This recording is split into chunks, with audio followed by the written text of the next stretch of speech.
자, 지금부터 몇 주 동안 곡마곡 전쟁에 대해서 조금 더 주의 깊게 살펴보고 이전에 있었던 곡마곡 전쟁의 해석과 또 새로이 부상하고 있는 해석에 대해서 설명을 드리고 그것에 대해서 조금 더 분석하는 시간을 가지겠습니다. 우선 다니엘서 2장을 보겠습니다. 31절 왕이여 왕이 한 큰 신상을 보셨나이다.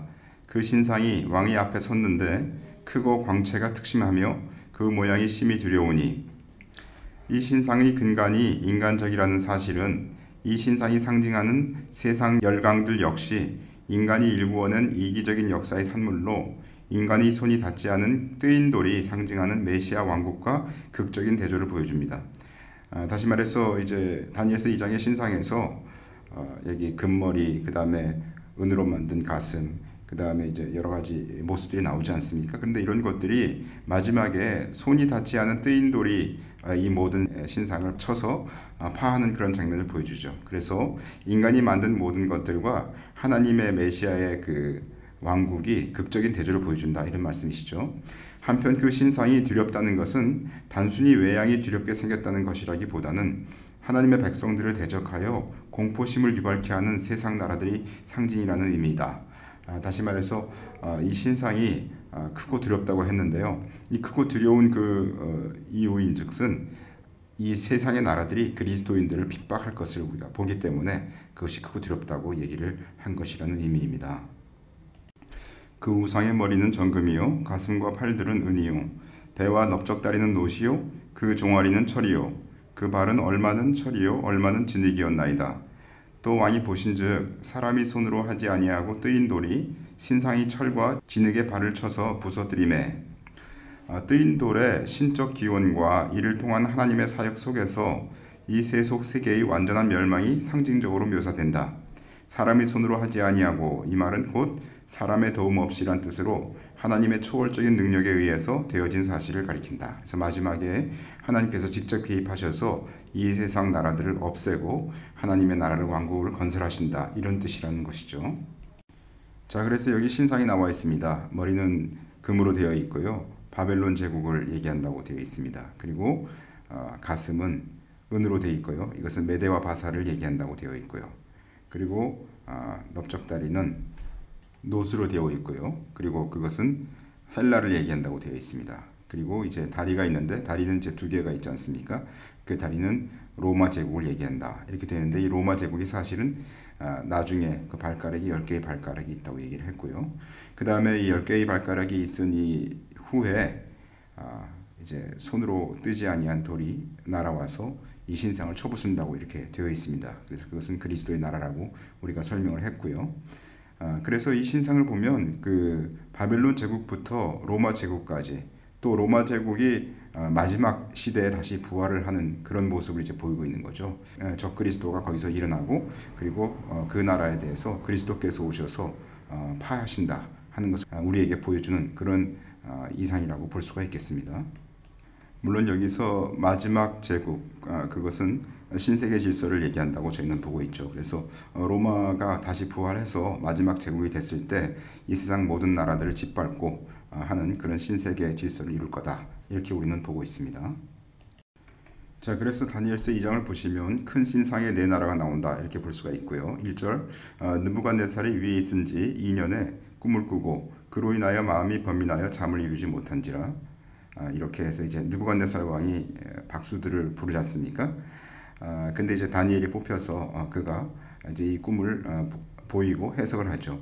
31절 왕이여 왕이 한 큰 신상을 보셨나이다. 그 신상이 왕의 앞에 섰는데 크고 광채가 특심하며 그 모양이 심히 두려우니. 38절 인생들과 들짐승과 공중의 새들 어느 곳에 있는 것을 물어하고 그것들을 왕의 손에 붙이사 다 다스리게 하셨으니 왕은 곧 그 금머리니이다.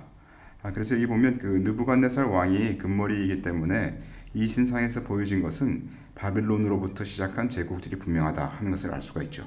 왜냐하면 바빌론 그 느부갓네살 왕이 곧 그 금머리이기 때문에 그 금머리 다음에 나오는 모든 이 그 신상의 부분들은 그 다음에 일어나는 제국들일 것이다. 그래서 우리가 역사를 살펴보면 바벨론으로부터 메데와 바사 제국이 있었고 그 이후에 헬라 제국이 있었고 그 다음에 로마 제국이 있은 것을 알 수가 있기 때문에 여기 나오는 신상들은 분명히 그와 같은 제국들이 분명하다 하고 우리가 알 수가 있겠습니다.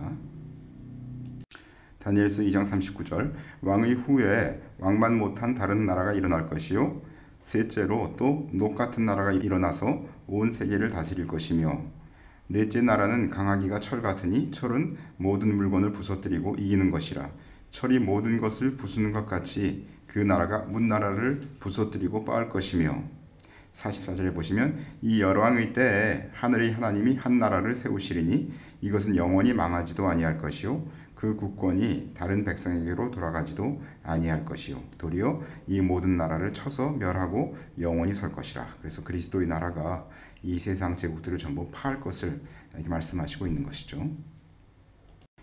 자, 그래서 도식화를 하자면 여기 이제 신상이 있는데요. 이 신상의 머리부터 발까지를 이렇게 쭉 설명을 하고 있습니다. 그래서 다니엘서 2장은 바빌론 제국으로부터 로마 제국까지인데 로마 제국은 여기 보시면 이제 두 군데로 나뉘어져 있죠. 회색으로 되어 있는 부분하고 설명서에 회색으로 되어 있는 부분하고 검은색으로 되어 있는 부분들이 있는데 이 회색으로 되어 있는 부분은 말하자면은 옛날 로마 제국을 얘기를 하고 있고요. 그리고 검은색으로 되어 있는 것은 새로 부활한 그런 로마 제국을 표시를 하고 있습니다. 그래서 다니엘서 2장은 옛날 바벨론 제국부터 가장 최근에 부활한 그 로마 제국까지 이것을 이제 표시하고 있다. 이렇게 얘기를 할 수가 있는 것이죠. 그런데 여기서 이제 부활하는 로마 제국이 벌써 이미 부활했느냐 아니면 앞으로 부활할 거냐 그리고 그 로마 제국은 도대체 어디를 얘기하고 있느냐 하는 것을 우리가 이 시간에 같이 따져보려고 합니다. 다음으로는 다니엘서 7장을 잠깐 보겠습니다. 저희가 저번 동영상에서 다니엘서 7장에 적그리스도와 세계 정부에 대해서 저희가 해석을 했었는데요. 다니엘서 7장에는 네 마리의 동물이 나오죠. 사자와 독수리가 첫 번째 동물이고요. 그 다음에 곰이 나오고 표범이 나오고 그 다음에 열불 짐승이 나오는 것을 우리가 알 수가 있습니다. 거기에 대해서 우리가 그 옛날 해석을 좀 했었고 새로운 해석을 했었고요. 제 나름대로의 해석을 또 덧붙인 적이 있었는데요. 제 나름대로의 그 새로운 해석을 제가 덧붙였을 때 사자와 독수리는 세력 국가가 영국과 미국 또는 서방 세계라고 우리가 얘기할 수 있다 이렇게 얘기를 했고요. 그것은 1차 세계대전 이후에 주도권을 잡는 세력 국가다라고 제가 설명을 했었습니다. 또 곰은 세력 국가가 러시아를 상징하는 거다 이렇게 제가 설명을 드렸고 그것은 아마도 2차 세계대전 이후에 일어나는 주도 세력 국가가 러시아를 얘기하는 것이다 이렇게 말씀을 드렸었고요. 표범은 아마도 3차 세계대전 이후에 일어나는 어떤 세력 국가를 얘기하는데 그것은 이란 또는 이슬람 세력이 세력 국가로 부상하지 않을까 이렇게 생각이 됩니다. 물론 여기서 이제 그 3차 세계대전 이후에 일어난다는 이 세력이 이슬람 세력이 된다고 했을 때 그것이 이슬람 세력이 서방 세력이나 러시아 세력을 전부 다 제압하는 그런 것을 얘기하는 것은 아니죠. 왜냐하면 우리가 NWO 곧 New World Order 열불 짐승을 생각했을 때 그 열불 짐승은 요한계시록에 있는 것처럼 이 세 짐승이 다 합쳐서 나오는 그런 형태를 띠고 있기 때문에 어느 한 세력이 완전히 모든 것들을 다미네이트하는 그런 주도권을 잡는 그런 세력은 아닐 것이고요. 이 세 세력이 어떻게 서로 연합을 하든지 서로의 어떤 협정을 체결하든지 해가지고 나머지 나라들을 발로 짓밟는 그런 체계를 이루지 않을까 이렇게 생각이 됩니다. 그리고 저번에 또 말씀드린 것처럼 만약 이 새로운 해석이 맞는다면 인류 역사상 주님의 재림 이전에 세계 전쟁이 3번 있을 것을 말씀하신 것이 아닌가 다니엘서 7장에서 이렇게 우리가 얘기를 할 수가 있겠습니다. 그래서 우리가 이렇게 볼 수 있는 것은 뭐냐면 다니엘서 7장은 부활한 로마가 일어나는 그런 시기와 거의 같은 시기에 있는 그런 시기에 있는 나라들을 얘기한 것이 아닌가 이렇게 보인다는 거죠. 그래서 여기 그림에서 보는 것처럼 다니엘서 7장에 나오는 이 네 마리의 짐승 이것은 결국 부활한 로마 시대에 있는 것들을 말한 것이다. 그렇기 때문에 거기 제가 이제 화살표로 그 시대를 이렇게 표시를 해놓은 것을 여러분들이 보실 수가 있습니다. 그 다음은 다니엘서 8장인데요. 거기 두 뿔 가진 수양과 털 많은 수염소가 나오는 그런 장면이죠. 예수 두 뿔 가진 수양은 메대와 바사라고 하나님께서 직접 성경에서 말씀하셨고요. 또 털 많은 수염소는 헬라라고 하나님께서 직접 말씀하셨습니다. 그리고 털 많은 수염소의 큰 뿔은 알렉산더 대왕인 것을 성경에 기록하고 있습니다. 다니엘서 8장 8절 수염소가 스스로 심히 강대하여 가더니 강성할 때에 그 큰 뿔이 꺾이고 그 대신에 현저한 뿔 넷이 하늘 사방을 향하여 났더라. 이것은 알렉산더 대왕 후에 일어나는 네 나라에 대해서 주님께서 말씀하신 것이죠. 그 다음에 23절에 보시면 이 네 나라 마지막 때에 패역자들이 가득할 즈음에 한 왕이 일어나리니 그 얼굴은 엄장하며 괴율에 능하며. 그래서 이 다니엘서 8장의 마지막 부분에 묘사되어 있는 이 한 왕이 누구냐, 여기에 대해서 많은 사람들이 이 왕이 바로 적그리스도를 얘기한다라고 해석을 하고 있는데 이거 틀림없이 이 자는 적그리스도를 얘기하는 것 같습니다. 그래서 우리가 다시 그 그림에서 보시면 다니엘서 8장은 메대와 바사 그리고 헬라에 대해서 설명을 하다가 그 헬라에서 일어나는 왕들, 헬라가 네 나라로 나뉜 후에 일어나는 한 왕에 대해서 얘기를 하고 있는 것이죠. 그리고 그 한 왕이 곧 적그리스도이다, 이렇게 사람들이 해석을 하고 있습니다. 그래서 우리가 볼 수 있는 건 뭐냐면 다니엘서 8장에서 다루고 있는 이 시대는 메대와 바사하고 그 다음에 헬라 일부분을 다루고 있고요. 그 다음에 쭉 건너뛰어서 이 부활한 로마 제국 때 마지막 적그리스도가 오면 그 적그리스도가 어떤 자인가 하는 것에 대해서 다루고 있다, 이렇게 볼 수가 있기 때문에 제가 화살 표시를 이렇게 두 가지로 떨어뜨려져 있는 이 시대에 대해서 표시를 한 것으로 여러분들이 볼 수가 있겠습니다. 자, 다음에는 다니엘서 9장인데요. 25절 그러므로 너는 깨달아 알지니라 예루살렘을 중건하라는 영이 날 때부터 기름 부음을 받은 자 곧 왕이 일어나기까지 7이레와 62이레가 지날 것이요 그때 곤란한 동안에 성이 중건되어 거리와 해자가 이룰 것이며. 이렇게 되어 있는데 여기 보시면 느헤미야 2장 5절에 바사왕 아닥사스다 때죠. 그때 느헤미야가 왕에게 고하되 왕이 만일 즐겨하시고 종이 왕의 목전에서 은혜를 얻었사오면 나를 유다 땅 나의 열조의 묘실 있는 성읍에 보내어 그 성을 중건하게 하옵소서 하였는데, 그래서 우리가 성경에 있는 대로 하나님께서 그 아닥사스다 왕을 통해 가지고 그 이스라엘 성을 중건하도록 이렇게 영을 내리신 것을 알 수가 있고요. 그때부터 69일에가 지난 이후에 그리스도께서 오실 것을 성경이 예언한 그 장면이죠. 우리는 이 부분에 대해서는 많이 다뤘기 때문에 뭐 더 이상 언급이 설명이 필요 없을 수도 있겠습니다. 계속해서 다니엘서 9장입니다. 26절 62일 후에 기름 부음을 받은 자가 끊어져 없어질 것이며 장차 한 왕의 백성이 와서 그 성읍과 성소를 회파하려니와 그의 종말은 홍수의 엄몰됨 같을 것이며 또 끝까지 전쟁이 있으리니 황폐할 것이 작정되었느니라. 그가 장차 많은 사람들로 더불어 한 이레 동안의 언약을 굳게 정하겠고 그가 그 이레의 절반에 제사와 예물을 금지할 것이며 또 잔포하여 미운 물건이 날개를 의지하여 설 것이며 또 이미 정한 종말까지 진노가 황폐케 하는 자에게 쏟아지리라 하였느니라. 그래서 여기 다니엘서 9장은 주님께서 오셔서 십자가에서 죽으시고 또 적그리스도가 올 것에 대한 예언이고, 27절에 그가 마지막으로 한 이레 동안의 언약을 굳게 정한다. 그래서 마지막 70번째 이레의 언약을 적그리스도가 맺는 것을 말씀하시는 그 유명한 구절이 되겠습니다.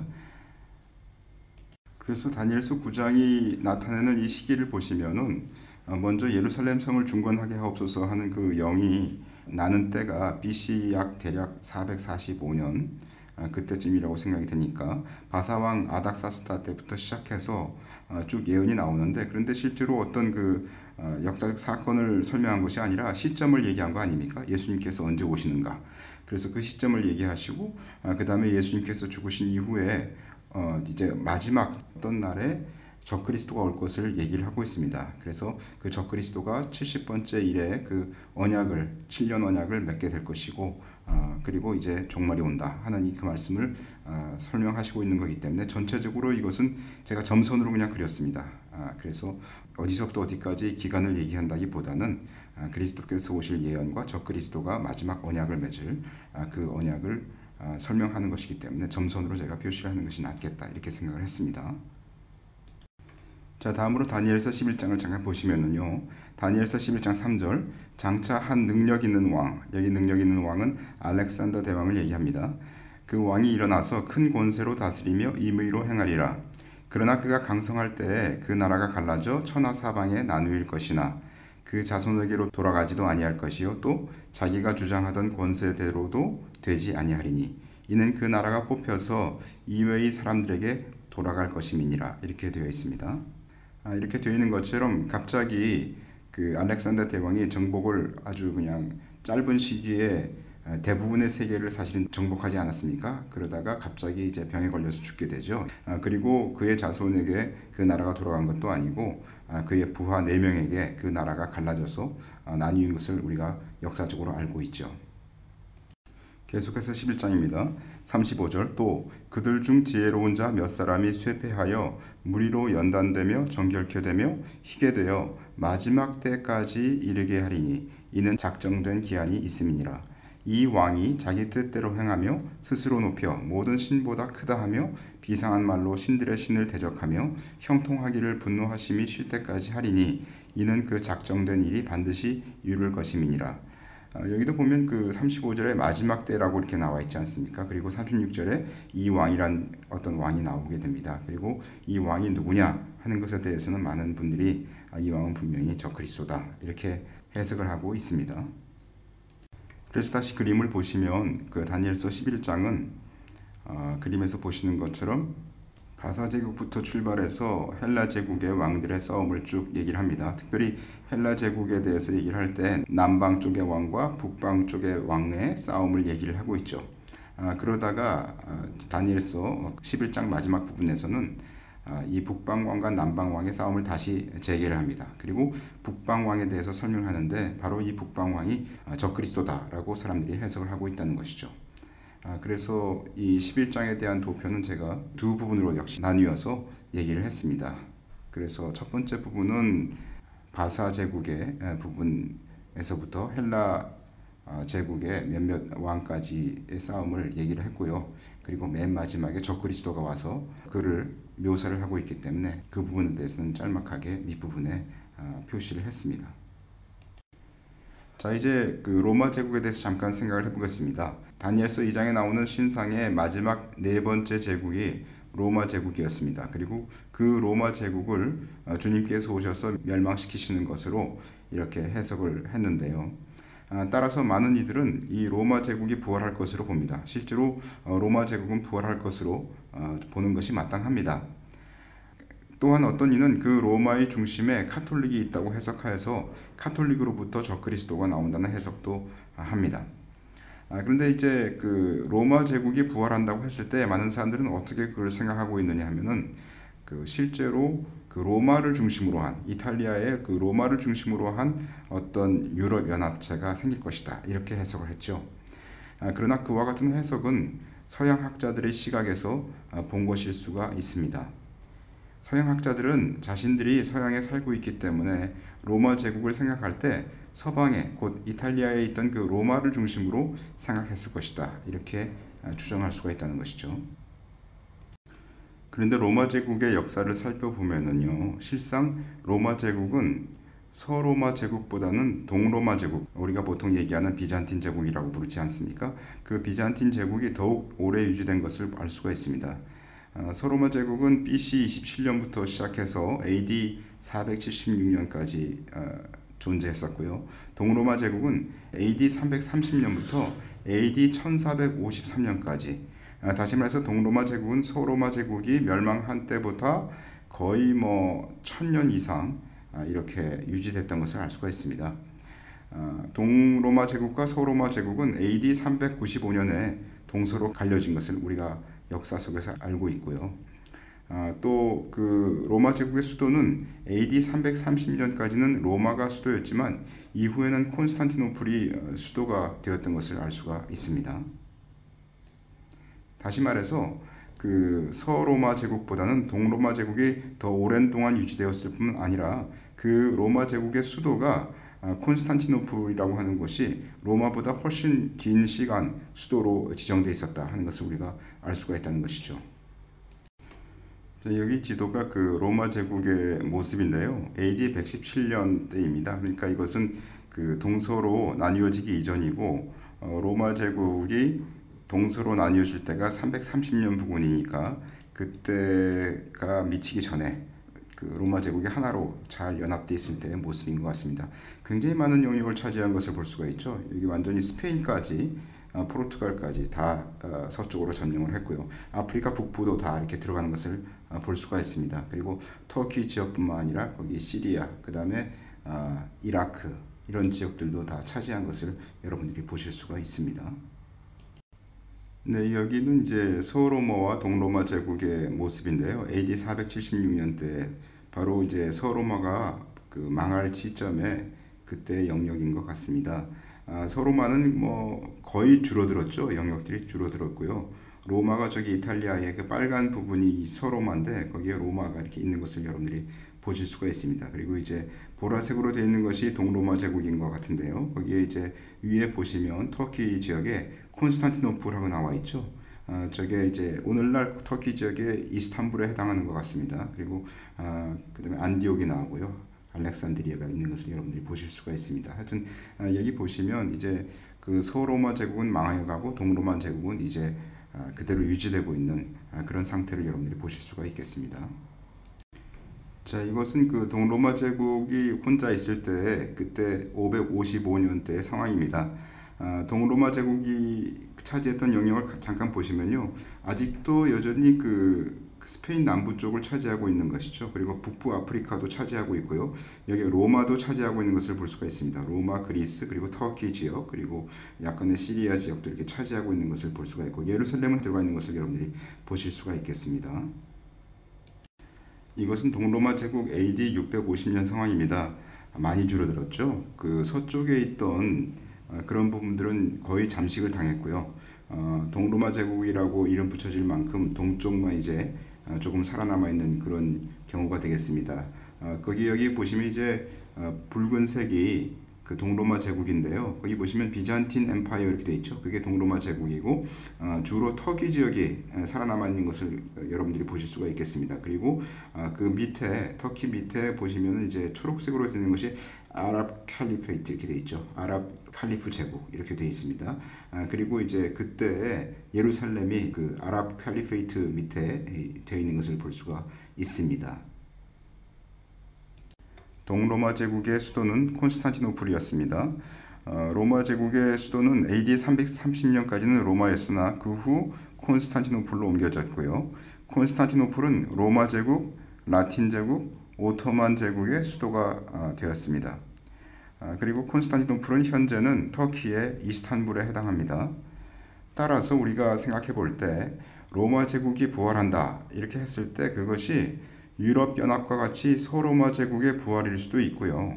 아니면 이슬람 세력의 규합이 된다면 동로마 제국의 일부의 부활일 수도 있다 이렇게 생각할 수가 있겠습니다. 다시 말해서 우리가 보통 생각할 때 로마 제국 하면 우리가 서쪽에 있는 이탈리아의 로마만 생각하기 때문에 그쪽이 부활한다고 생각할 수 있겠지만 성경에 나와 있는 이 신상의 맨 마지막 그 신상의 그 발가락 이것을 우리가 생각해 볼 때 그것이 굳이 서쪽의 로마의 부활을 얘기한다고 우리가 보지 않을 수도 있다 이런 얘기죠. 그래서 그것이 동로마 제국의 부활을 얘기할 수 있다 이런 시각이 요즘 발견되는 시각입니다.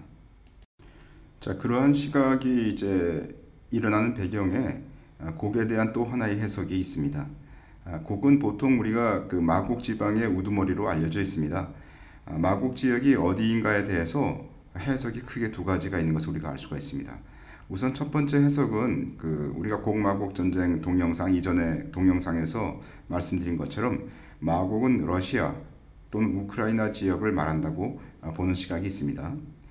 그런데 둘째 해석은 마곡은 그 지방이 아니라 지금의 터키 지역이다 이렇게 보는 시각이 있습니다. 자, 이제 곡마곡 전쟁에 참전하는 나라들을 이렇게 지도에서 보시면 저 위에 그 러시아 마곡 쪽이 있고요. 그리고 고메르 왼쪽에 보시면은 독일 계통 나라들이 거기 있고요. 그 다음에 밑에 오시면 터키 쪽에서 메색, 두발, 도갈마 이런 나라들이 있고 또 이란 쪽에 페르시아가 있고요. 바사가 있고요. 그리고 이스라엘을 밑으로 이렇게 보시면은 붓이 리비아 쪽이라고 그랬죠. 그리고 그다음에 구스가 있고요. 구스는 수단과 이디오피아 쪽이라고 얘기를 했죠. 그런 나라들이 이렇게 있는 것을 알 수가 있습니다. 좀 전에 보여드렸던 그 지도는 이전 동영상에서 나왔던 지도였죠. 그래서 그때는 그 마곡이라는 지역이 러시아 지역으로 봤었기 때문에 다음과 같이 참전국이 결정되었었습니다. 곧 마곡과 로스는 러시아다. 그리고 바사는 이란이 맞고요. 그 다음에 구스는 수단 또는 이디오피아, 이건 맞고요. 그 다음에 붓은 리비아, 알제리아, 튜니지아 지역이다. 이것도 맞을 것 같습니다. 그리고 고멜이 독일 동부 폴란드나 체코나 터키일 거다. 이렇게 추정을 했었는데요. 또 메색과 두발은 터키다. 그리고 도갈마는 터키나 아르메니아 지역이다. 이렇게 얘기를 했었습니다. 그와 같은 첫 번째 해석, 곧 마곡이 러시아 지역이다 하는 것에 대한 해석이 나온 이유가 있습니다. 그때 제가 말씀드린 것처럼 마곡이라고 하는 것이 스구디아인을 의미한다고 하는 기록이 요세푸스에 의해서 기록되어 있기 때문이죠. 요세푸스는 말하자면 1세기 때 역사가인데요. 그가 The Antiquities of the Jews 해가지고 그 책에서 마곡은 스구디아인이라고 기록을 하고 있습니다. BC 10세기부터 BC 3세기까지 러시아 초원의 유목 민족들을 지칭하는 그러한 자들이다. 그래서 우크라이나로부터 중국에까지 퍼져서 사는 그런 족속이다라고 그가 기록하고 있습니다. 그 후 메대에 의해서 밀려나서 흑해 북쪽 우크라이나 지역에 가게 됐고 그것은 곧 오늘날의 남부 러시아에 해당하는 그런 지역으로 몰려갔다. 이렇게 그가 기록하고 있기 때문이죠. 그런데 문제는 뭐냐면요. 요세푸스는 에스겔보다 약 700년 후의 인물이라는 그런 사실이죠. 요세푸스가 당시 그가 말한 마곡이 러시아 지역인 것이기 때문에 우리가 여기서 에스겔이 얘기했던, 다시 말해서 요세푸스보다 700년 전에 살았던 그 에스겔이 예언했던 그 마곡이 러시아 지역이다 하고 그냥 받아들인다면 그것은 문제가 있다, 이런 얘기인 것입니다. 왜냐하면 요세푸스가 얘기한 그 마곡이라는 그 족속에 사는 곳은 1세기 때의 상황이기 때문이죠. 만약 우리가 그런 식으로 따진다면 요세푸스 당시 1세기 때의 마곡이 어디 사느냐, 이것을 우리가 따지면 안 되고요. 그 마곡이 지금 현재 21세기 어디에 사느냐, 이렇게 따져야 되겠죠. 21세기의 마곡이 어디 사느냐? 아마 전 세계에 퍼져서 살 거라고 우리가 추정할 수 있다는 것이죠. 그래서 요세푸스의 기록을 가지고 마곡이 스구디아인이고 그들은 그 당시에 1세기 때 요세푸스가 말했을 그 당시에 러시아, 남부 러시아 쪽에 살았기 때문에 이 마곡인들은 러시아고, 그래서 러시아가 이스라엘을 침공하는 그 전쟁이 곡마곡 전쟁이다, 이렇게 얘기를 한다면 그것은 약간 문제가 있다, 이런 시각이 요즘 나오고 있는 시각입니다. 만약에 그러한 논증에 기반을 둔다면 1세기 당시에 마곡이 러시아에 있다는 사실을 가지고 성경을 해석하면 안 된다는 것이죠. 다시 한번 말씀드리지만 21세기 현재에 마곡 민족이 세계 어디에 있는지 살펴봐야 한다는 것이죠. 아마 21세기 현재 마곡은 세계 전체에 퍼져 있을 것입니다. 따라서 1세기 때의 상황을 가지고 마곡의 위치를 결정하는 것은 무리가 있는 해석이다 라고 우리가 생각할 수 있는 것입니다. 마곡이 러시아라고 하는 해석은 성경 예언 해석자들 가운데는 널리 알려져 있는 사실입니다. 그렇지만 거기에 문제가 있다는 것이죠. 자, 성경 예언을 하는 해석자들은 마곡이 러시아라는 해석을 생각하고 있지만, 그러나 성경 본문의 해석자들은 그러한 방식으로 성경을 해석하지 않았습니다. 그들은 에스겔이 예언하던 당시에 그 예언을 듣던 이스라엘 사람들이 에스겔의 그 예언을 어떻게 해석했는가 하는 것을 중시하는 그런 시각을 가지고 있습니다. 아마도 그 에스겔 당시에 그 예언을 듣던 사람들은 에스겔의 말을 딱 듣자마자 생각할 때 그 에스겔이 말한 마곡이 성경 어디에 있는가 하는 것을 찾았을 거라고 저희는 추정할 수 있죠. 그래서 우리가 성경을 보면은요, 창세기 10장에 그 10장 2절에 보시면 야벳의 아들은 고멜과 마곡과 마대와 야완과 두발과 메색과 디라스요, 이렇게 나와 있죠. 여기 보면 마곡이 나와 있는 것을 알 수가 있습니다. 그래서 이러한 해석에 따라서 마곡이 있는 지역을 살펴볼 필요가 있고요. 그렇게 살펴보면 다음과 같이 우리가 볼 수가 있겠습니다. 자, 여러분 이게 그 요새 나온 지도가 아닙니다. 이게 무디 바이블 아틀라스라고 그 옛날에 나온 지도입니다. 물론 옛날이라고 하는 것도 현대지만요. 근데 이제 그 여기 그림에서 보시는 것처럼 그 마곡 지역이 제가 빨갛게 그 사각형을 해놨는데요. 이게 러시아 지역이 아니라 터키 지역입니다. 그죠? 네, 마곡 이렇게 써 있죠. 그래서 이 그 성경 예언 해석자가 아니라 성경 본문의 해석자들은 성경 해석을 할 때 그 아까 요세푸스나 이런 사람들이 했던 그런 기록의 근거에서 그 지역을 찾는 것이 아니라 성경에서 그 지역을 찾는 그런 해석을 하고 있습니다. 그래서 이 성경을 그 본문 자체를 해석하는 그런 분들은 예언 해석이 아니라 그런 분들은 이 성경에서 마곡 지역을 어떻게 보고 있냐면 저기 저 터키 지역으로, 왜냐하면 창세기 10장 2절에서 누구누구의 자손이 이렇게 퍼져 있다라고 얘기되어 있을 때 그런 부분들을 중심으로 해석을 하기 때문에 그 여기서 무디 바이블 아틀라스는 그 상당히 정평 나 있는 그 성경의 지도를 만드는 그런 곳 아닙니까? 그래서 그 책에 보면 이 마곡 지역이 터키에 되어 있는 것을 여러분들이 보실 수가 있습니다. 그래서 좀 전에 여러분들이 본 바와 같이 마곡뿐 아니라 메색, 두발, 고멜, 도갈마 등도 모두 지금의 터키에 위치하고 있습니다. 에스겔서 38장 2절에 보시면 인자야 너는 마곡 땅에 있는 곳곳 로스, 메색, 두발 왕에게로 얼굴을 향하고 글을 쳐서 예언하여 그들과 함께 한 바 방패와 투구를 갖춘 바사, 구스, 붓과 고멜과 그 모든 때와 극한 북방의 도갈마 족속과 그 모든 때 곧 많은 백성의 무리를 너와 함께 끌어내리라. 여기서 제가 특별히 빨간색으로 친 메색, 두발, 고멜, 도갈마 이런 지역이 있는데요. 이 지역들이 사실 여러분 좀 전에 봤던 그 지도를 보시면 전부 다 이것이 터키 지역에 있는 것을 여러분들이 아실 수가 있습니다. 일반적으로 곡이라고 하는 것은 마곡의 우두머리를 지칭하는 것으로 보죠. 예를 들어서 이집트의 왕을 바라오라고 얘기하는 것처럼 아마 이 곡은 우두머리를 지칭하는 거다 이렇게 보고 있습니다. 만약에 에스겔 38, 39장의 곡 마곡 전쟁이 마지막 후반 3.5년 때에 일어날 전쟁이라면 곧 그 마지막 적그리스도가 와서 7년 동안의 70번째 일에 그 언약을 정하지 않습니까? 그리고 그때 이제 전반 3.5년 동안에 두 증인이 와서 증거를 하고 후반 3.5년 동안에는 이스라엘에 대한 또 전 세계 성도들에 대한 엄청난 핍박이 있을 것인데요. 그때 그 후반 마지막 3.5년 때에 일어날 전쟁이 곡마곡 전쟁이라면 이것은 곧 여기서 얘기하는 곡이라고 하는 것은 곧 적그리스도일 확률이 크다는 것이죠. 이것은 많은 학자들이 적그리스도가 아수르 지역에서 일어난다고 하는 것과 일치한다는 것입니다. 이 아수르인이라고 불리우는 이 적그리스도에 대해서는 제가 다음번에 동영상으로 여러분들께 말씀을 드리겠습니다. 자, 그래서 우리가 마곡에 대한 해석이 크게 두 가지가 있다고 얘기를 했습니다. 첫 번째 해석은 마곡이라고 하는 곳이 남부 러시아다. 그래서 그렇게 해석했을 때는 참전국이 러시아가 되어가지고 러시아가 주도하는 싸움이다. 그래서 러시아가 마지막 때에 이스라엘을 연합국들을 형성해가지고 치러 올 것이다. 이렇게 해석이 되는 것이고요. 만약에 이 마곡이라고 하는 것이 터키다. 이렇게 얘기를 하면은 러시아가 빠지게 되는 것이죠. 왜냐하면 여기 나오는 많은 지역들이 터키를 얘기하고 있으니까요. 그렇게 된다면 다음과 같이 곡마곡 전쟁의 참전국이 다시 형성이 되게 됩니다. 여기 나오는 마곡, 메색, 두발, 고멜, 도갈마 이것이 바로 터키 지역이 되는 것이고요. 그 다음에 바사는 이란이고요. 구스는 말씀드린 것처럼 수단, 이디오피아가 되겠고요. 붓은 리비아, 알제리아, 튀니지아가 되겠습니다. 여기 보시는 것처럼 여기에서 이제 빠진 것이 뭐냐면 로스가 빠졌죠. 이 로스라는 것에 대해서도 논란이 있습니다. 그래서 이 로스에 대해서는 조금 후에 말씀을 드리고자 합니다. 네, 그 로스라고 하는 부분이죠. 로시라고 되어 있는 부분인데요.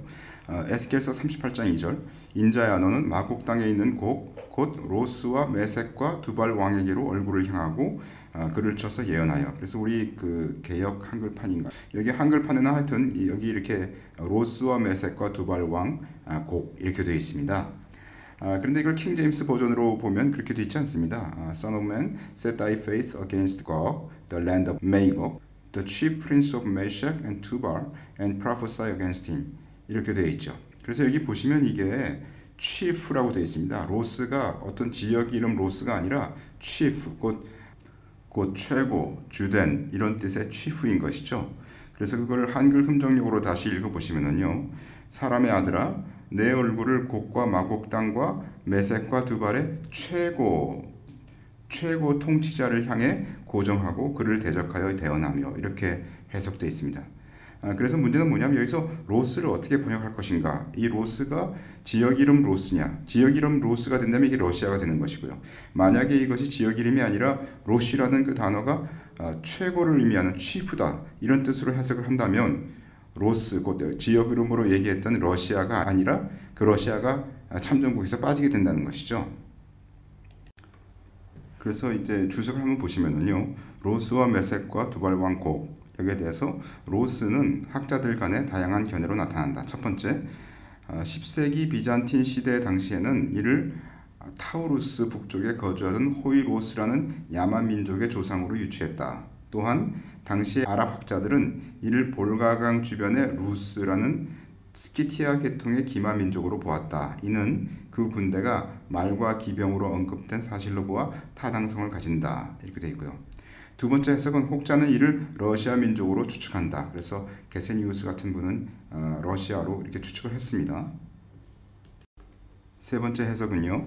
고대 주석가들은 성경이나 고대사가 요세푸스의 기록에 로스라는 명칭이 전혀 나타나지 않으며 성경에서 메색과 두발만이 항상 함께 기록되었다는 점에서 또 원어상 뭐뭐 로스의 왕이 우두머리가 되는 왕이라는 뜻을 가진다는 점에서 로스가 특정한 지명이나 민족을 지칭하는 것이 아니라 왕곡의 위상을 특별하게 부각시키기 위한 수식어로 생각한다.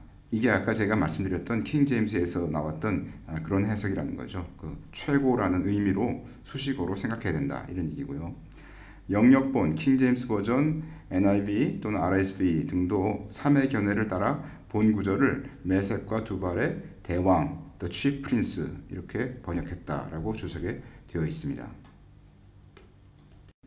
그래서 우리가 성경에서 두발과 메색이 쌍으로 나온 부분들을 한번 살펴보시면 다음과 같습니다. 창세기 10장 2절 야벳의 아들은 고멜과 마곡과 마대와 야완과 두발과 메색과 디라스요. 이렇게 두발과 메색이 같이 쌍으로 나오죠. 역대상 1장 5절 야벳의 아들은 고멜과 마곡과 마대와 야완과 두발과 메색과 디라스요. 여기에도 두발과 메색이 쌍으로 나오게 되죠. 또 에스겔서 27장에 보시면 야완과 두발과 메색은 내 장사가 되었으며 사람과 노꾸릿을 가지고 내 상품을 무역하였도다. 여기 보면 여기도 두발과 메색이 한 쌍으로 나오는 것을 알 수가 있습니다. 또 에스겔서 32장 26절에 거기 메색과 두발과 그 모든 무리가 있고 그 여러 무덤은 사면에 있으며 그들은 다 할 일을 받지 못하고 칼에 살육을 당한 자로다. 그들이 생존 세상에서 두렵게 하였었으나 이렇게 되어 있어서 여기도 메색과 두발이 한 쌍으로 나오는데 문제는 뭐냐면 여기에 로스가 나오지 않는다는 얘기죠. 우리가 아까 그 곡과 마곡 전쟁에서 에스겔 38장 2절을 보시면 인자야 너는 마곡 땅에 있는 곡 곧 로스 메색 두발 왕 이렇게 되어 있습니다. 근데 실상 다른 모든 부분에서 성경에서는 그 메색과 두발이 나올 때 로스가 나오지 않기 때문에 에스겔 38장 2절에 나와 있는 이 로스를 어떤 지역으로 해석하는 것은 좀 무리다 이렇게 볼 수 있다는 것이죠. 이게 무디 바이블 아틀라스에서도 보시면은요 메색과 두발 제가 빨간 걸로 이렇게 칠해놨는데요 메색과 두발이 같이 나오고 여기가 터키 지역인 것을 알 수가 있습니다. 다시 우리가 로스의 그 뜻에 대해서 한번 살펴보시면 다음과 같이 나와 있습니다. 보통 head, top, summit, upper part, chief, total, sum, height, front, beginning 이렇게 해가지고 주로 우두머리다 이런 그 뜻으로 나와 있는 것을 알 수가 있습니다. 그죠? 계속해서 보시면 그 로스가 킹 제임스 버전에서 번역된 곳이 전체 598군데가 있는데요. 거기서 이제 그 번역을 어떤 식으로 했냐면 헤드라고 번역한 곳이 349번이 있었고요.